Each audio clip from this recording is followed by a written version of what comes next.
What's going on, everybody? It's your favorite dating coach, Elliot Scott, and as you can see by the title below, we're going to talk about why men start falling in love with you when you're doing nothing, or doing nothing and men will start falling for you. So the reason I am making this video is I see a lot of dating coaches putting videos like this with this kind of demeanor or vibe or claim even that if you do little, men do more. And I'm going to kind of explain the reality of it, why this kind of works, and then again, the reality of it, the psychology behind it, and what you need to do instead, okay? So, I would argue, and again, it's not even an argument, this is true. If you're doing nothing and a man is falling for you, two things are happening. Number one, you're probably talking to a guy who is already very interested in you for multiple reasons, which we will get into. And two, this is why it looks like it works, is if you're doing nothing, a man is going to do more to figure out where you stand with him in terms of interest. Like I always say, in the dating realm with humans, in courtship, men are the offerers, women are the choosers, meaning men are the ones with the resources. I choose who I want to invest my resources in. And a woman accepts or denies this, okay?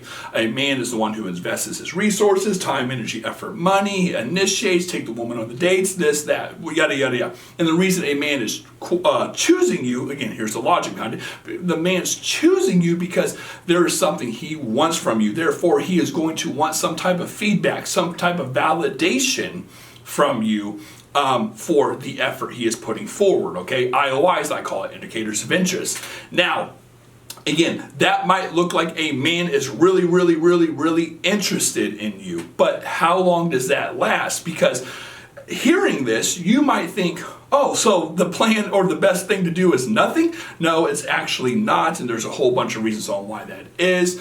Because, like I always say, dating is a game of risk, power dynamics. If you're holding on to the power that long, a man is going to either leave you or he's going to make you pay for it tenfold once you give him the power. Do not do that, okay?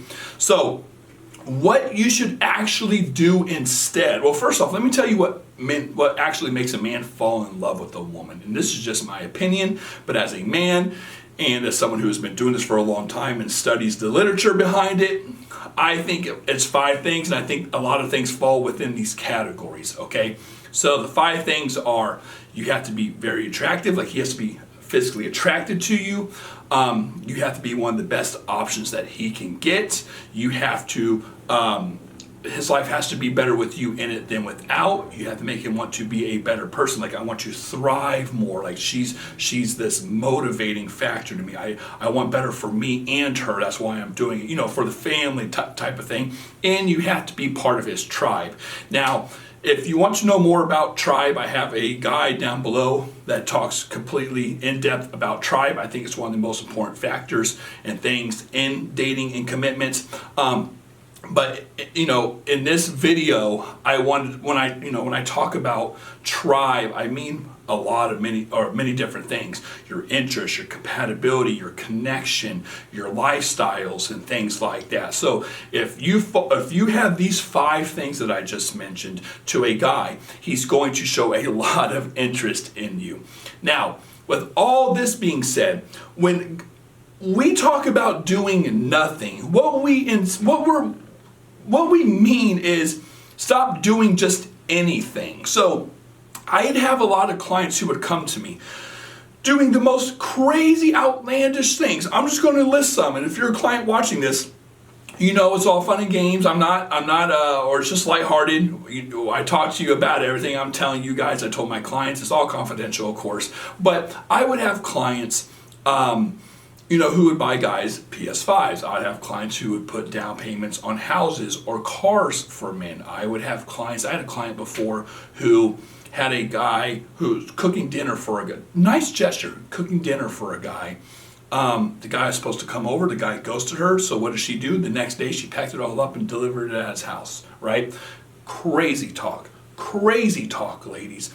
This is what a lot of dating coaches mean, where we say it's better almost to do nothing. Like it's better just sit back and play the game accordingly at a slower pace, and understand that a man is waiting on your actions to perform a reaction, something that he feels is clever, resourceful, or strategic based on the variables and the IOIs, indicators of interest, that you are showing him, because we are resourceful as creatures. So the way I want you to play the game, ladies, is to never give a man more than he deserves. Never give a man more chances than he deserves, and you should be always in the moment. That does not mean you should not be showing interest in a guy or playing hard to get. Absolutely not. I think it should be mutual, but a man should always be doing more. I call this what do I call this again? Reciprocity. I forgot. Reactionary reciprocity. Sorry, I have so many terms. And what this essentially means, ladies, is as long as a man's doing it more and a man's doing it first, you can do it. So let me give you some examples. If you and I are dating and I'm messaging you 60% of the time, 70% of the time, 80% of the time, it's okay for you to do it the other 70, 20, whatever percent. Okay, as long as I'm doing it first and I'm doing it more. If I ask you out on 3 straight dates, there's nothing wrong with you asking to see me. Hey, what are you doing this week? There's nothing wrong with that. Men like that. You never want to hold all the power, because then people are going to look at that. It's going to look unfair, and they're going to start to find strategic ways to get it back. That is just human nature. So it's better, ladies, when we say do nothing, what we mean is don't go over the top. Don't do more than what's necessary just because you like the guy.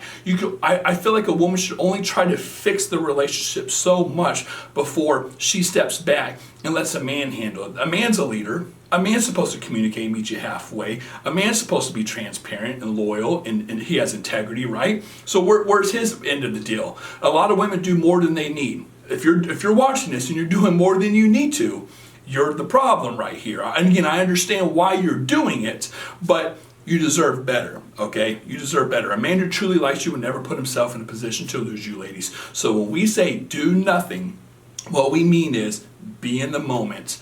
Don't give a man more than he deserves. Always play this reactionary reciprocity kind of mindset, meaning if he does it and he does it more, I can do it. That's good. That's kind of good feedback. And if you want a session with yours truly, or to get my guides, links down below. A lot of you I know are watching my videos, and you would tell me on the calls that well, you said this in your video and you said that in your video, and now you're telling me this. Well, yes, because I have a lot more detail on the topic at hand, or your specific situation. We're literally talking for an hour, private of course, confidential, we're talking for an hour, and you're telling me everything. So I'm going to give you very, very accurate feedback on your situation. If you're interested in that, links down below. Ladies, I love you all. Take care and peace.